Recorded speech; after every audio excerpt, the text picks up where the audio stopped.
Friends, welcome to my YouTube channel go for success. आज मैं आपको बताऊंगी इतिहास के बारे में, यानी कि पाषाण काल के बारे में। यानी कि पाषाण काल जब आदि मानव की शुरुआत हुई थी और आदि मानव ने अपने जीवन का प्रारंभ किया था। ठीक है, तो हम आज पाषाण काल के बारे में जानेंगे। तो चलिए वीडियो स्टार्ट करते हैं। तो सबसे पहले हम देखेंगे पाषाण काल को। तो पहले हम देखेंगे पाषाण काल का अर्थ। ठीक है, तो पाषाण का मतलब होता है पत्थर और काल का मतलब होता है समय। यानी कि पाषाण पत्थर और काल का मतलब समय। तो वह पत्थर का समय यानी कि पत्थर का युग, इसलिए उसे पाषाण काल कहते हैं। ठीक है, तो मानव ने अपनी जरूरतों को पूरा करने के लिए सर्वप्रथम पत्थर के औजारों का प्रयोग किया। यानी कि मानव ने अपनी रक्षा और अपनी भूख को मिटाने के लिए सर्वप्रथम पत्थर के औजारों का ही प्रयोग किया था, इसलिए इसे पाषाण काल कहते हैं और पाषाण युग या पाषाण काल कहते हैं। ठीक है, तो अब आगे देखेंगे हम। समय समय पर पत्थर से बने औजारों में परिवर्तन हुए, इसलिए पाषाण युग को 3 भागों में बांटा गया है। यानी कि पाषाण काल को या पाषाण युग को 3 भागों में बांटा गया है। कौन कौन से हैं वो देखेंगे। तो पाषाण युग को क्यों 3 भागों में बांटा गया है? समय समय पर परिवर्तन होने का, यानी कि समय में जो परिवर्तन हुए, धीरे धीरे प्रकृति आगे बढ़ी, उसी के आधार पर पाषाण काल को 3 भागों में बांटा गया है। तो एक एक करके देखेंगे। तो सबसे पहला है पूरा पाषाण काल, दूसरा है मध्य पाषाण काल और तीसरा है नवपाषाण काल। अब हम एक एक करके इन्हें समझते हुए देखेंगे आगे। तो आगे बढ़ते हैं। तो सबसे पहले हम देखेंगे पूरा पाषाण काल। आखिर पूरा पाषाण काल है क्या? ठीक है, पूरा पाषाण काल। तो पूरा पाषाण काल में मानव पहले खुले आकाश के नीचे, नदियों के या झील के किनारे रहता था, जिससे उसको शिकार करने में आसानी होती थी। तो पूरा पाषाण काल में मानव पहले खुले आकाश के नीचे या नदियों के किनारे या झील के पास रहता था, जिससे उसको शिकार करने में आसानी होती थी।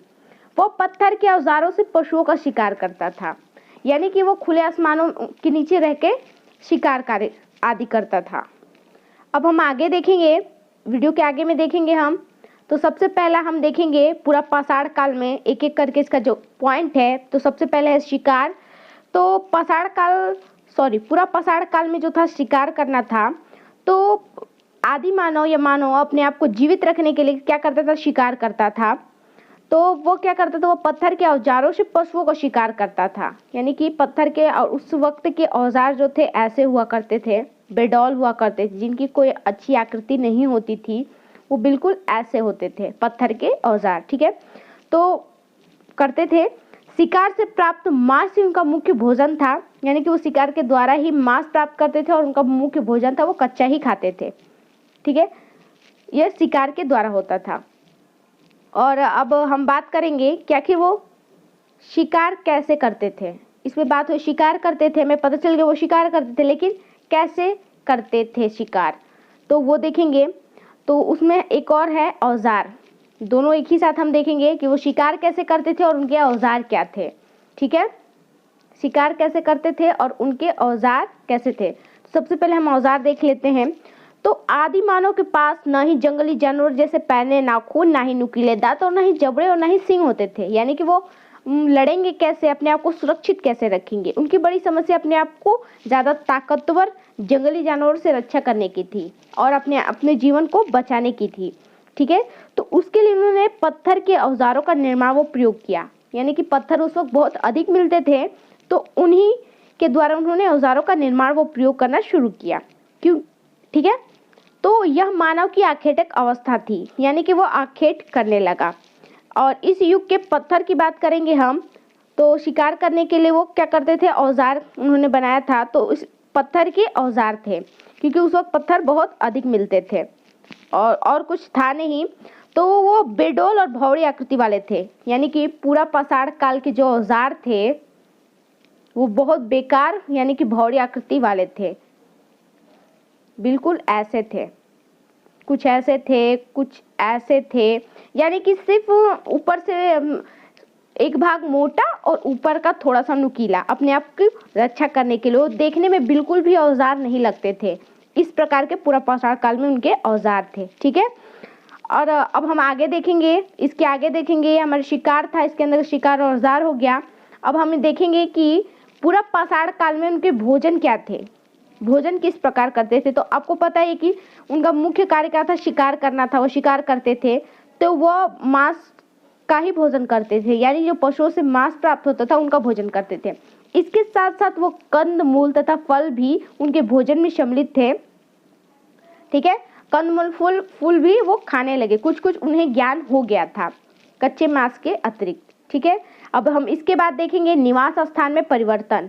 वो रहते कहाँ थे, तो हमने स्टार्टिंग में ही पढ़ा कि पूरा पाषाण काल में मानव पहले खुले आकाश के नीचे या नदियों या झील के किनारे रहता था, ताकि उन्हें शिकार करने में आसानी रहे, क्योंकि नदियों और झील के किनारे अधिकतर जानवर आते हैं पानी पीने के लिए। ठीक है, तो उनका निवास स्थान पहले वहाँ था। लेकिन थोड़े समय बाद मानव ने गुफाओं में रहना प्रारंभ कर दिया, यानी कि वह गुफाओं में रहने लगे। ठीक है, वह गुफाओं में रहने लगे, क्योंकि उसे तब तक घर बनाना नहीं आता, क्योंकि मानव को उस वक्त घर बनाने का ज्ञान नहीं था। वो अपने आप को धूप से, सर्दी से या बरसात से बचाने के लिए गुफाओं का सहारा लिया और वो गुफाओं में रहने लगे। ठीक है, अब हम आगे देखेंगे, अगला पॉइंट देखेंगे, आग की खोज। तो आग की खोज का क्या हुआ, तो जब वो गुफाओं में रहने लगे तभी उन्हें आग की जानकारी प्राप्त हुई। गुफाओं में रहने के कारण आग जलाना या आग की खोज कैसे हुई हम वो जानेंगे। औजार बनाने के लिए वो एक पत्थर से दूसरे पत्थर पर चोट करते थे, क्योंकि उस वक्त ना लोहा था ना हथौड़ी, तो किसी भी प्रकार का कोई उपकरण नहीं था, उनके पास सिर्फ पत्थर होते थे। तो जब वो औजार बनाने के लिए एक औजार से दूसरे औजार पर टक्कर मारते थे या जो भी करते थे, उनसे क्या वो चिंगारी निकली, और चिंगारी निकलने से उन्हें आग का ज्ञान हो। यानी कि आदि मानव को आग का ज्ञान कब हुआ, सबसे पहली बार पूरा पाषाण काल में हुआ। यह प्रथम अवस्था है पाषाण काल की। तो आग की खोज किस कारण हुई थी, पत्थर से पत्थर को टकराने से हुई थी, और इससे सूखी पत्तियां, लकड़ियां, टहनियां आदि में आग लग गई, जलने के कारण उन्हें आग का ज्ञान हुआ था। तो इस प्रकार उन्हें आग का ज्ञान हुआ। ठीक है, और इसमें एक और इम्पोर्टेंट है जो हमेशा एग्जाम में आता है, आप इसे जरूर नोट कीजिएगा कि आग की खोज पूरा पाषाण काल की महान उपलब्धि थी। यानी कि आदि मानव ने सर्वप्रथम आग की खोज कब की थी, तो वो पूरा पाषाण काल में की थी। पाषाण युग में सबसे प्रथम है पूरा पाषाण काल, तो सर्वप्रथम मानव ने आग की ही खोज की थी। आप इसे जरूर याद रखिएगा। ठीक है, अब हम आगे देखेंगे कब्र। ये कब्र क्या है, तो जब मनुष्य गुफाओं में रहना शिकार करने लगा, उसे आग की जानकारी प्राप्त हो गई और इस प्रकार उसका कोई निवास स्थान भी नहीं था, तो इसी से मानव को आग की जानकारी प्राप्त हो गई। वो गुफाओं में रहने लगे। उसके बाद उन्होंने अपने मृतकों को कब्र में यानी कब्रिस्तान में दफनाना शुरू कर दिया। यानी उन्होंने कब्रिस्तान में उन्हें दफनाना शुरू कर दिया। किस काल में, पूरा पाषाण काल में। आगे देखेंगे पूरा पाषाण काल का आखिरी दौर, यानी कि पूरा मध्य पाषाण काल शुरू होने से पहले पूरा पाषाण काल का आखिरी दौर कैसा था, तो पाषाण काल के आखिरी दौर में उसने चित्र बनाना सीख लिया। उस समय की गुफाओं में उसके द्वारा बनाए गए चित्र मिलते हैं। इन चित्रों में शिकार के दृश्य बनाए गए हैं। यानी कि इनके जो गुफाएं थी वो गुफाओं में ही रहते थे पूरा पाषाण काल में, और इस पूरा पाषाण काल के आखिरी दौर में उन्होंने चित्र बनाना सीख लिया था। ठीक है, इस युग के मानव झुंड बनाकर शिकार करते थे। इसकी सबसे बड़ी खासियत है कि पूरा पाषाण काल के मानव अकेले नहीं रहते थे, वो झुंड में ही रहते थे और शिकार आपस में मिल के करते थे और वो आपस में बांट कर खाते थे, मिल बांट के खाते थे। और मानव यह समझ चुका था कि हम तभी जीवित रह सकते हैं जब दूसरों के साथ मिलकर चलेंगे। इस प्रकार एक दूसरे का सहयोग करने की भावना इस युग में विकसित हो चुकी थी। यानी कि पूरा पाषाण काल में सहयोग की भावना विकसित हो चुकी थी। इसके साथ साथ एक और पॉइंट इसमें बनता है कि ठीक है, उत्तर प्रदेश के मिर्जापुर जिले में, यानी कि उत्तर प्रदेश के मिर्जापुर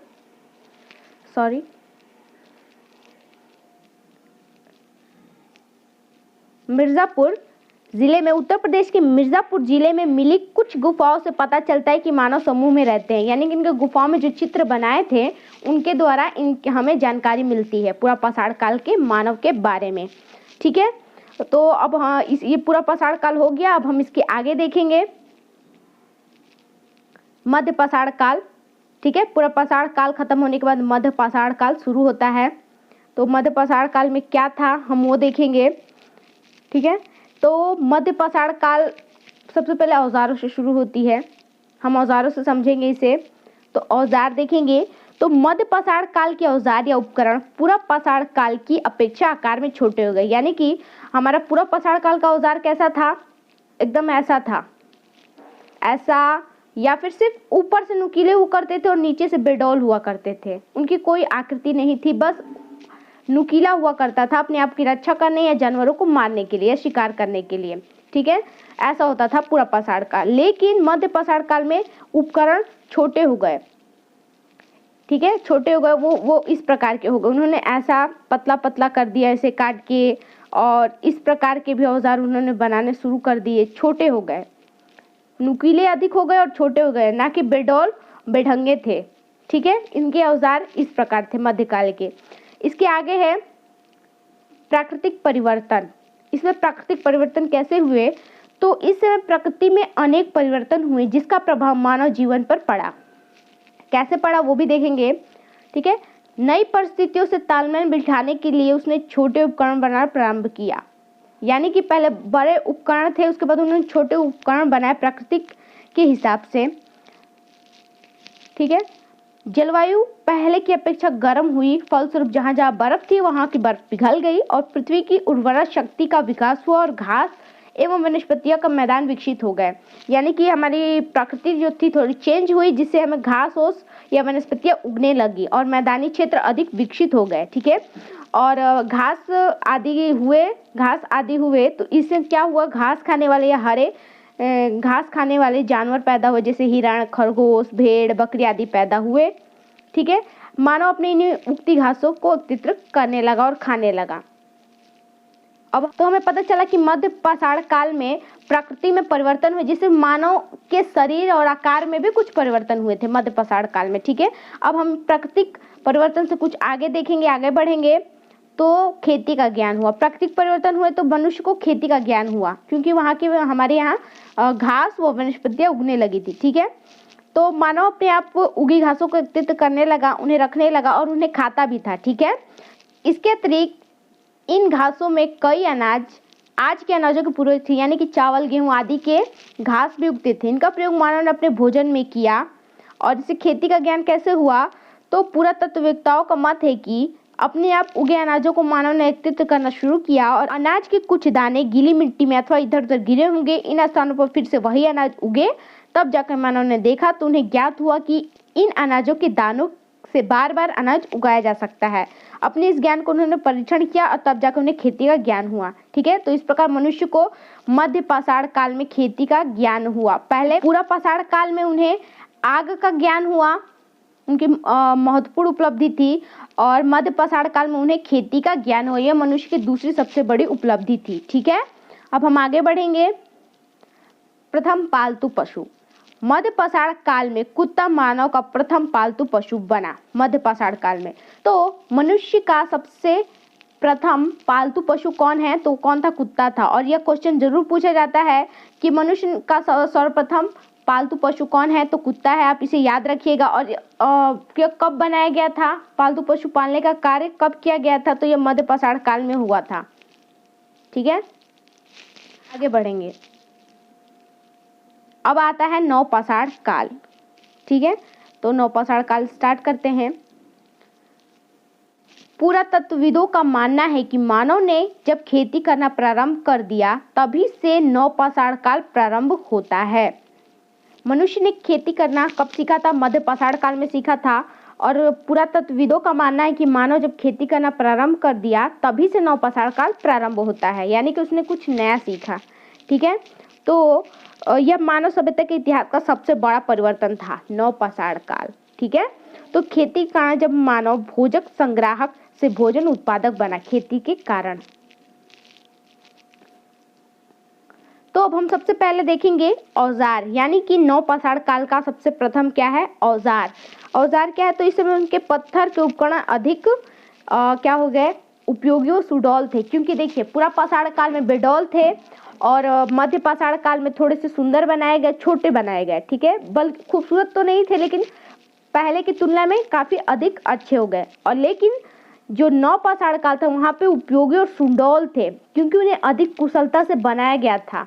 ठीक है, यह उपकरण घिसकर चमकदार बनाए गए थे, जो देखने में काफी सुंदर लगते थे।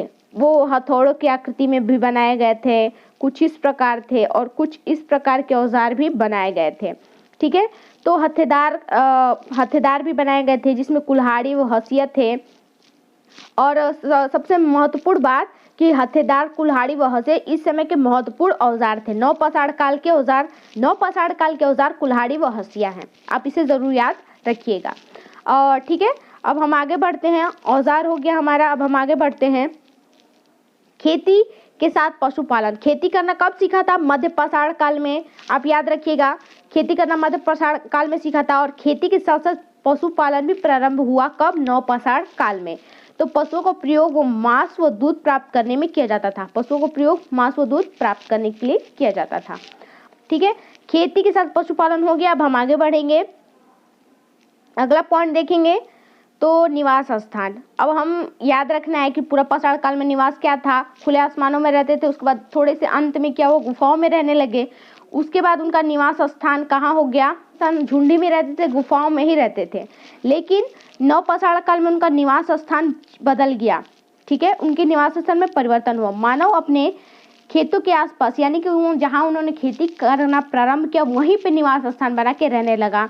मिट्टी के घरों एवं घास फूस के छप्पर वाले घरों में रहने लगा। धीरे धीरे ये बस्तियां और गांव बन गए, यानी कि उन्होंने धीरे धीरे ऐसे छप्पर वाले घर बना लिए। बस्ती से धीरे धीरे गांव बन गए, क्योंकि वो हमेशा झुंड में रहा करते थे। ठीक है, तो निवास स्थान हो गया, यहीं से बस्ती बना नवपाषाण काल से। अब हम आगे का पॉइंट देखेंगे तो बर्तन बनाने की कला। ठीक है, ये सबसे महत्वपूर्ण है। अब ये मिट्टी के बर्तन बनाना भी जान गए थे। नवपाषाण काल में आदि मानव मिट्टी के बर्तन बनाना भी जान गए थे। बर्तनों पर नक्काशी एवं चित्रकारी में रंगों का प्रयोग भी होने लगा, क्योंकि नवपाषाण काल में मनुष्य बहुत एडवांस हो गया था। उसे बहुत चीज़ों की जानकारी हो गई थी, ज्ञान हो गया था। और इसी समय मानव ने पहिए का आविष्कार किया। किस काल में? नवपाषाण काल में मानव ने पहिए का आविष्कार किया था। आप इसे जरूर याद रखिएगा। और इनका प्रयोग चाक के रूप में मिट्टी के बर्तन बनाया था, सामान ढोने के लिए गाड़ी के पहिए के रूप में किया गया। उन्होंने सबसे पहले चाक बनाया था, क्या करने के लिए? बर्तन बनाने के लिए। और उसके बाद उन्होंने सामान ढोने के लिए गाड़ी के पहिए के रूप में उनका उपयोग कर दिया, जो उन्होंने चाक बनाया था। ठीक है, और खेती के कारण ये लोग एक जगह रहने लगे। फलस्वरूप नए नए कौशल विकसित हुए, जैसे मूंज की टोकरी, चटाइयाँ बनाना, कताई करना, जानवरों के बालों से कपड़े बनाना। अब उनके सामुदायिक जीवन का विकास हुआ, यानी कि नवपाषाण काल में आदि मानव बहुत एडवांस हो गया, उसे बहुत चीज़ों का ज्ञान हो गया, वो तकनीक से रूबरू हो गए। अब उन्हें सामुदायिक जीवन का विकास हुआ और वो सामुदायिकता को जान गए। ठीक है, और आगे देखेंगे बर्तन बनाने की कला के बाद आगे देखेंगे हम धार्मिक विश्वास। अब ये धार्मिक विश्वास कैसे भी देखेंगे तो क्या करते थे? पूरा पाषाण काल के अंत में मानव क्या करने लगा? शव को कब्र में दफनाने लगा। और मध्यपाषाण काल में भी उसने ऐसा ही किया, कब्र में दफनाता था। लेकिन क्या हुआ? नवपाषाण काल में शव को दफनाने के ढंग में कुछ परिवर्तन करके उसने क्या किया? उसे धार्मिक विश्वास के विषय में जोड़ दिया। ठीक है, तो शवों को दफनाने के ढंग से इनके धार्मिक विश्वास के विषय में जानकारी हमें प्राप्त हुई है। तो क्या था कि जो व्यक्ति मर जाता था उसके साथ ये क्या रखते थे? खाने पीने की चीज़ें, बर्तन रखते थे, अनाज रख देते थे, हथियार भी रख देते थे, आदि उनके साथ दफना देते थे। इन लोगों का विश्वास था कि मरने के बाद व्यक्ति उनका उपयोग करेगा, तो इनसे उनका धार्मिक विश्वास हुआ। ठीक है, नवपाषाण काल में। तो अब जान गए पूरा पाषाण का, मध्यपाषाण काल और नवपाषाण काल में क्या अंतर था और मानव में क्या क्या परिवर्तन हुए। और आप उन पॉइंट्स को जरूर नोट कीजिएगा। पूरा पाषाण काल में आग की खोज हुई थी। ठीक है, पूरा पाषाण काल में आग की। मध्यपाषाण काल में पहला पालतू पशु बनाया गया था, कुत्ते को। खेती करना प्रारंभ किया गया था। और नवपाषाण काल में पहिए का आविष्कार हुआ, बर्तन बनाने और अधिक सुंदर औजार बनाए गए, चित्रकारी की गई, शव दफनाने के ढंग या धार्मिक विश्वास, सामुदायिकता आई, ये सब थे नवपाषाण काल में। तो आप इसे ज़रूर याद रखिएगा। और अगर आपको मेरा वीडियो अच्छा लगे तो प्लीज़ मेरे वीडियो को लाइक और मेरे चैनल को सब्सक्राइब ज़रूर कीजिएगा और ऐसी वीडियोस देखने के लिए। So thanks for watching.